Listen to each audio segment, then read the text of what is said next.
Have you ever found yourself exploding with anger at someone you love, and moments later thought, why did I just do that? Or perhaps you've lain awake at night, replaying an argument over and over, your heart still racing hours after it ended. Look around you right now. How many people are prisoners of their own reactions, living lives controlled by emotional storms they don't understand and can't escape? I'm going to share something with you that the wisest teachers throughout history discovered. Your reactions are not who you are. They're habits, powerful ones, yes, but only habits. And here's the extraordinary truth. What is learned can be unlearned. What if I told you that between every trigger and your response lies a space of infinite possibility?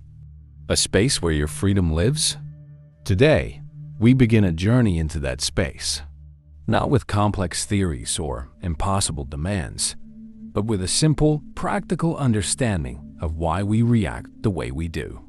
Think of this as receiving a map of your own mind, the territories that have been invisible to you until now. By the end of our time together, you'll see the invisible chains of reactivity that have been holding you back, and more importantly, you'll hold the key to unlock them. This isn't about suppressing your emotions or becoming cold and detached. It's about something far more powerful, reclaiming your ability to choose. Are you ready to discover what lies beyond your automatic reactions? Because once you see it, I promise you, your life will never be the same. Picture this. You're standing in line at a coffee shop, already running late for work. The person in front is taking forever to decide what to order, and you feel that familiar heat rising in your chest, that tightening of muscles. Before you know it, you're tapping your foot, sighing loudly, maybe even thinking unkind thoughts about this stranger. What's happening in that moment isn't just impatience. It's the dance of reactivity that plays out countless times in our daily lives. This reaction seems to happen automatically, doesn't it? That's because there's a profound difference between responding and reacting to situations. When we react, we're like a puppet whose strings are being pulled by external circumstances. When we respond, we're the ones making conscious choices about our actions. The mind works in fascinating ways. Every experience we have follows a pattern. Something happens, we perceive it through our senses, and almost instantly, our mind labels it as good, bad, or neutral. This labeling happens so quickly, we hardly notice it. From that quick judgment springs an emotional reaction desire for what we've labeled good, aversion to what we've deemed bad, or indifference to what seems neutral. This cycle of stimulus reaction develops in our minds over years, becoming so automatic that it feels like our only option. But why do we fall into these impulsive reactions? Our minds have been conditioned since childhood to respond in certain ways to certain triggers. Like water flowing down a hillside, cutting deeper channels with each rainfall, our reactions carve habitual pathways in our minds. The more often we react in a particular way, the stronger the pathway becomes until our responses feel inevitable rather than chosen. The wisdom traditions identified 3 root causes of our reactivity: wanting things we don't have, pushing away what we don't want, and not seeing clearly how this process works. These causes, which we might call craving, aversion, and confusion, are like colored lenses that distort how we see reality. When we look through the lens of craving, normal desires transform into desperate needs. Through the lens of aversion, minor annoyances become major threats. And through confusion, we mistake our subjective interpretations for objective truth. Each time we react automatically to situations, we strengthen these habitual patterns, creating a cycle that perpetuates our suffering. That flash of anger when someone criticizes us, that pang of jealousy when a friend succeeds, that anxiety when things don't go as planned, all these reactions aren't isolated incidents, but links in a chain of habitual responses. What makes this understanding so powerful is that it's been confirmed by modern science. Neurobiologists have discovered that our brains are incredibly plastic. They physically change in response to repeated thoughts and behaviors. When we repeatedly react in certain ways, our neural pathways strengthen, making those reactions more automatic. It's like a footpath through a field. The more it's traveled, the more defined it becomes. Brain imaging studies have shown that when we're caught in reactive patterns, areas of our brain associated with stress and emotional reactivity light up, while regions connected to rational thinking and perspective-taking show decreased activity. In other words, when we're reacting rather than responding, we're literally not thinking clearly. The good news in all of this is that understanding how reactivity works gives us our first opportunity to change it. Just as water can carve new channels when directed differently, our awareness can begin creating new pathways in our minds. By seeing our reactions as habitual patterns rather than inevitable responses, we gain a crucial moment of freedom, the space to choose differently. This understanding isn't about judging ourselves harshly when we fall into old patterns.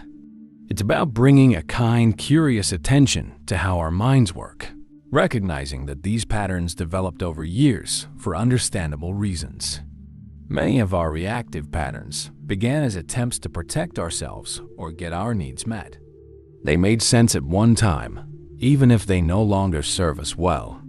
As we continue this journey, remember that simply noticing your reactions without immediately trying to change them is already a profound shift. It's the difference between being carried away by a current and standing on the riverbank, watching the water flow by. From that place of awareness, new possibilities begin to emerge. Now that we understand how reactivity works, let's explore a powerful tool for breaking free from its grip. This tool has been used for thousands of years. It remains as relevant today as it was in ancient times. It's called mindfulness, the art of being fully present with what's happening right now, without judgment or resistance. Mindfulness isn't about emptying your mind or achieving some special state. It's much simpler and more practical than that. It's about training your attention to notice what's happening as it's happening. Imagine having a flashlight in a dark room. Mindfulness is like turning that light toward your own experience, illuminating what was hidden before. At the heart of this practice is the power of the pause. Most of us live on autopilot, reacting instantly to whatever triggers us. But mindfulness creates a tiny space between stimulus and response, a moment where choice becomes possible. In that pause, no matter how brief, lies your freedom. It might be just a breath or two, but in that small space, you can see more clearly and choose your response rather than being carried away by habitual reactions. One simple way to develop this pause is by anchoring your attention in your breathing. Your breath is always with you, always happening in the present moment. When you focus on the sensation of breathing, the rise and fall of your chest, the air moving through your nostrils, you naturally step out of the stream of thoughts and into direct experience. This doesn't mean you stop thinking. It means you start noticing your thoughts rather than being completely caught up in them. As you practice this attention to breath, something remarkable begins to happen. You start to recognize that thoughts and emotions are events in your awareness, not who you are. When anger arises, instead of immediately becoming an angry person, you can notice, anger is happening right now. This subtle shift in perspective is transformative. It's like the difference between being caught in a rainstorm and watching that same storm through a window. You can see it clearly without being drenched by it. This approach gives us a practical method for working with difficult emotions. When something challenging arises, we can use a simple 4-step process. First, recognize what's happening. I'm feeling anxious right now. Second, allow the experience to be there without trying to push it away or cling to it.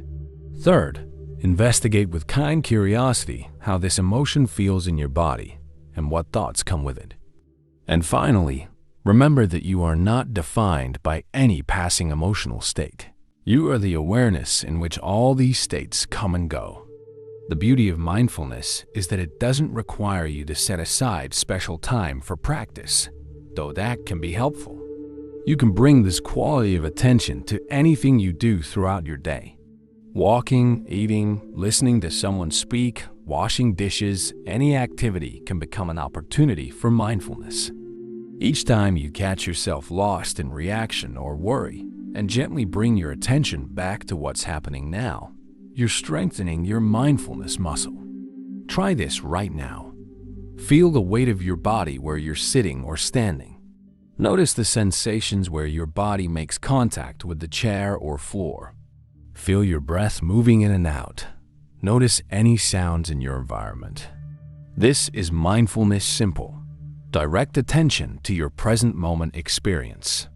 What makes this practice so powerful for breaking the cycle of reactivity is that it works directly with the root causes we explored earlier. When you're fully present, craving and aversion have less power because you're not lost in stories about what you should have or avoid. You're simply here, experiencing what is. And the clear seeing that comes with mindfulness directly addresses confusion, revealing how your mind creates suffering through its interpretations and reactions. Even small moments of mindfulness throughout your day can create significant changes over time. Each time you pause before reacting, you're creating a new pathway in your mind, weakening old habitual responses and strengthening your capacity for conscious choice. This isn't about achieving perfection or never experiencing difficult emotions. It's about relating to your experience with greater awareness and kindness, one moment at a time. With mindfulness as our foundation, we can now explore a quality of mind that transforms how we relate to life's constant changes. This quality is equanimity, a balanced, steady mind that remains undisturbed regardless of what's happening around us. Imagine a mountain standing firm through storms and sunshine alike, or a deep lake that stays calm beneath its rippling surface. This is the essence of equanimity. Equanimity isn't indifference or not caring. It's quite the opposite. It's caring deeply, but without being swept away by the winds of preference. It's a mind that stays open and balanced in the face of both pleasant and unpleasant experiences. Think of it as emotional steadiness, not getting too high with joy or too low with sorrow, but finding a middle ground from which you can respond wisely to whatever life brings. Developing this steadiness begins with understanding a simple truth about our minds. We habitually divide experience into what we like, what we dislike, and what we ignore. This sorting happens so quickly, we hardly notice it. But when we practice equanimity, we train ourselves to step back from these automatic judgments and hold all experiences with the same open awareness.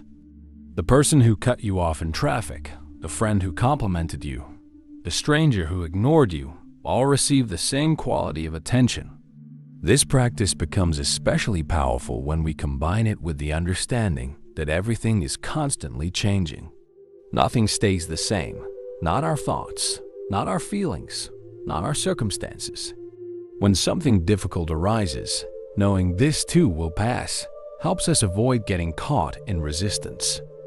When something wonderful happens, recognizing its impermanent nature helps us enjoy it fully without clinging desperately to it.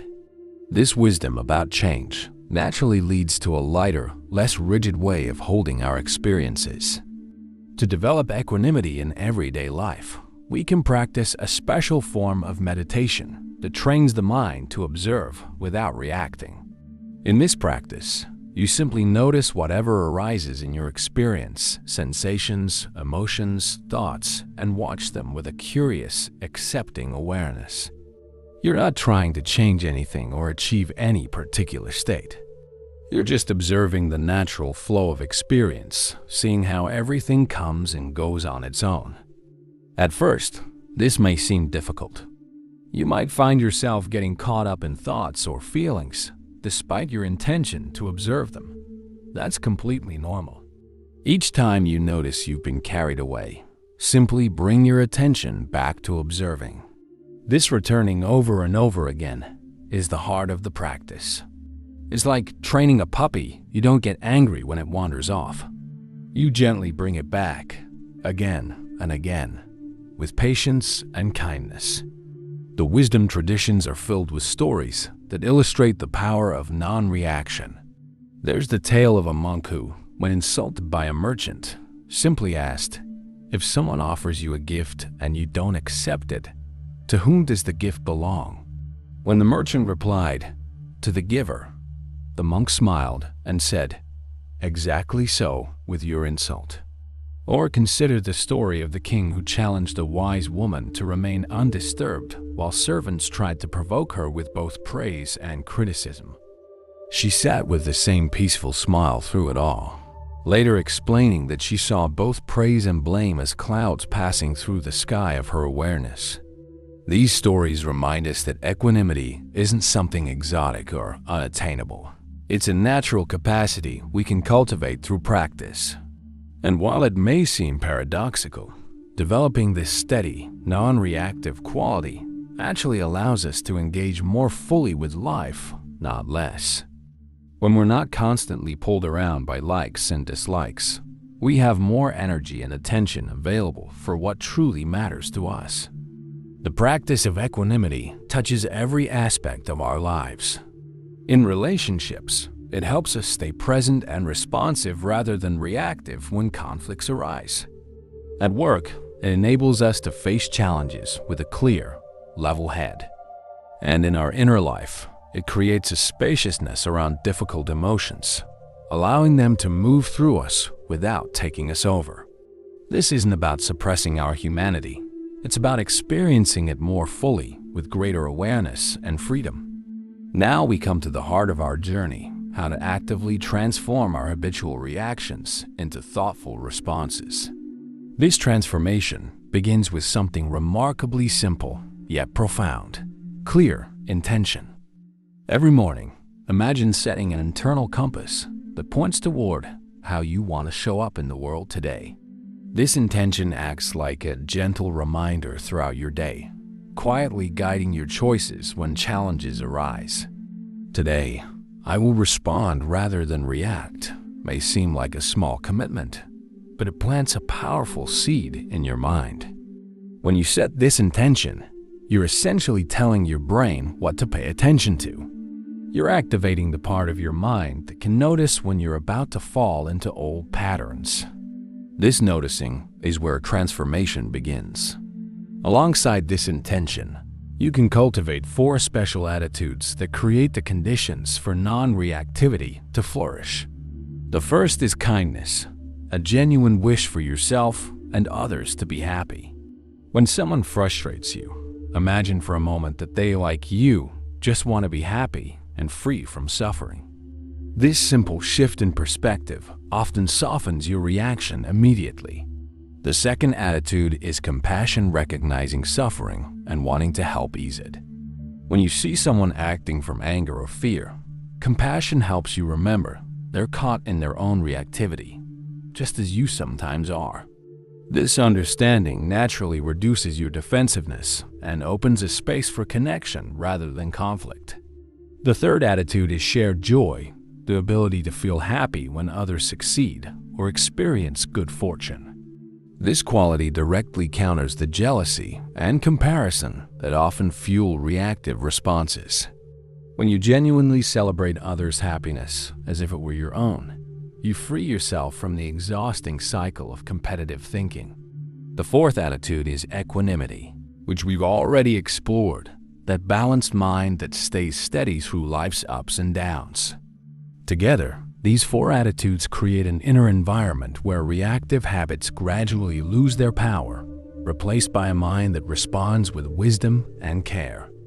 As your awareness grows, you'll discover that there's a middle path for working with emotions, a way that neither suppresses them nor gives them free rein. When a difficult emotion arises, you can acknowledge it without judgment. I notice anger is present right now. Then, instead of acting it out or pushing it away, You can hold it in kind awareness, like a parent holding an upset child. This approach honors your emotions without being controlled by them. This middle path applies to all aspects of emotional life. It avoids both rigid self-control, which often leads to eventual outbursts, and unrestrained expression, which can hurt others and leave you feeling regretful.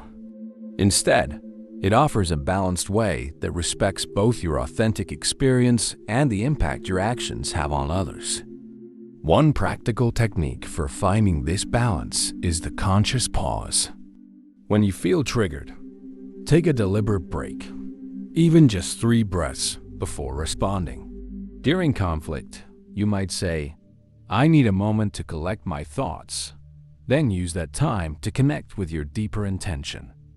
These small pauses create the space in which new choices become possible. Through these practices, you'll find that moments of reactivity become opportunities for growth rather than sources of shame. When you catch yourself falling into an old pattern, perhaps snapping at someone you love or ruminating over a slight treat yourself with the same compassion you would offer a friend, remember that change happens gradually, and each time you notice your reactivity, you're already breaking its spell. This self-compassion is crucial because none of us transforms overnight.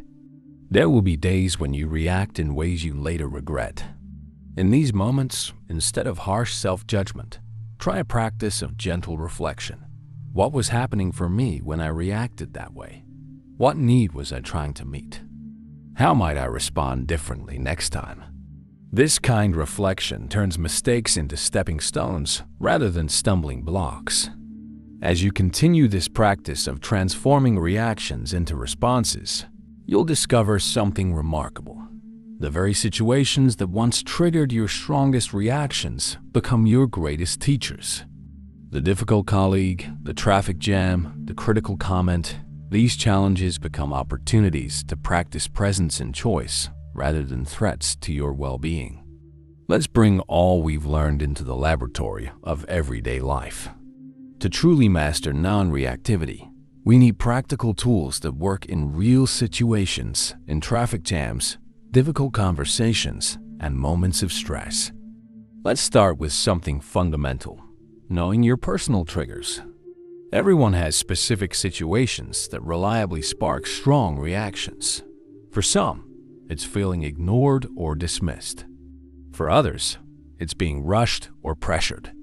These triggers are like sensitive alarm systems installed early in life, often for good reasons. Take a moment to reflect on your own triggers. What situations consistently stir up strong reactions in you?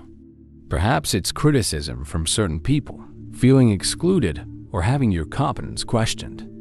Simply knowing your triggers gives you a head start in working with them skillfully. Once you know what tends to set you off, you can develop an early warning system.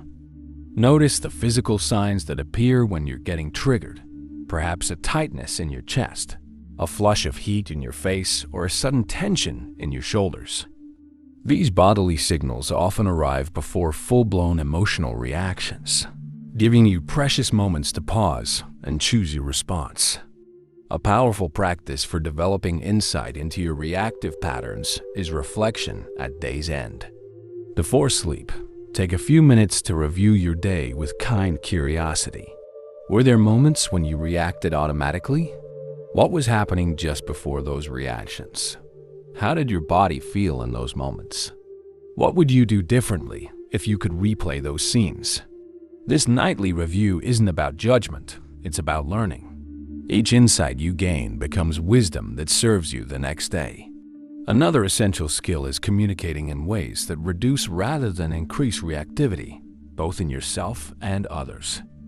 Notice how certain ways of speaking tend to provoke defensiveness. Statements that begin with "you always" or "you never." Accusations that attack character rather than addressing specific behaviors. Absolutes that leave no room for nuance.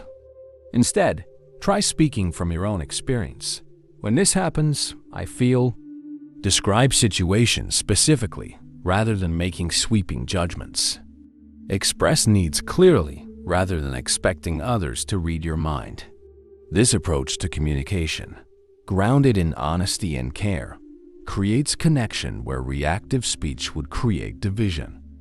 Your environment also plays a powerful role in either supporting non-reactivity or undermining it.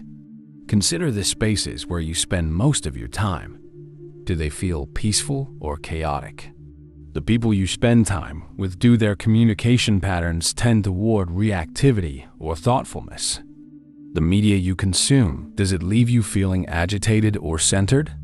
While you can't control everything in your environment, making even small adjustments can significantly affect your mental state. Perhaps it's creating a quiet corner for morning reflection, spending more time with friends who communicate thoughtfully, or being more selective about news consumption. One of the greatest challenges to non-reactivity is dealing with difficult people, those who seem specifically designed to push your buttons. In these relationships, remember that others' behavior reflects their inner state, not your worth. When someone acts unkindly, they're usually caught in their own suffering and reactivity. This understanding doesn't mean accepting mistreatment, but it helps you respond from wisdom rather than wounded reactivity. With challenging people, set clear boundaries while maintaining compassion. You might need to limit time with certain individuals or be clear about what kinds of interaction you're willing to engage in. This isn't about punishment or withdrawal. It's about creating conditions where genuine connection becomes possible. Often, the most compassionate response is one that honors both your needs and the relationship. The practices we've explored, from mindfulness to emotional balance, from clear intention to skillful communication, all serve a deeper purpose. They're pathways to genuine happiness, not the fleeting kind that depends on external circumstances being just right, but a steady well-being that comes from within. As reactivity decreases, you'll find more space in your life for appreciation, generosity, and presence, qualities that naturally bring joy. The freedom from reactivity doesn't happen overnight. It unfolds gradually through consistent practice, with patience for the inevitable setbacks along the way. Each time you pause before reacting, each time you respond with kindness where you might have lashed out, you're strengthening new patterns of mind. These small moments may seem insignificant, but they're the substance of transformation. Over time, you'll find yourself responding rather than reacting, not because you're forcing yourself to, but because wisdom and compassion have become your natural way of being. We've journeyed together from understanding how reactivity works, through the transformative practices of mindfulness and equanimity, to practical wisdom you can apply starting today. What if the peace you've been seeking has been available all along, waiting in that space between stimulus and response? The path we've explored isn't just ancient philosophy. It's a practical roadmap for living with greater freedom and ease in our modern world. Each moment of non-reaction creates ripples that extend far beyond that single instant, touching every aspect of your life and the lives of those around you. I encourage you to start small. Choose just one practice from what we've discussed, perhaps the mindful pause or evening reflection, and experiment with it for a week. Notice what changes. Remember that this journey isn't about perfection, but about growing awareness, one moment at a time. If you found value in these teachings, please consider subscribing to this channel for more explorations of timeless wisdom. Each subscription helps spread these transformative ideas to others who might benefit from them. And if you know someone who struggles with emotional reactivity, a friend, family member, or colleague, sharing this video could be a genuine act of kindness.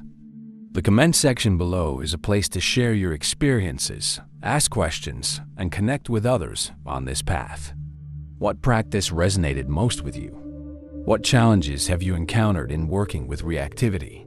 Your insights might be exactly what someone else needs to hear. Thank you for your presence and attention throughout this journey. May the understanding we've explored together bring greater peace, wisdom, and freedom into our world. Until next time, remember, between stimulus and response lies your freedom. Don't forget to hit that subscribe button and share this video with someone who might benefit from these teachings. Together, we can create a more mindful, compassionate world, one non-reaction at a time.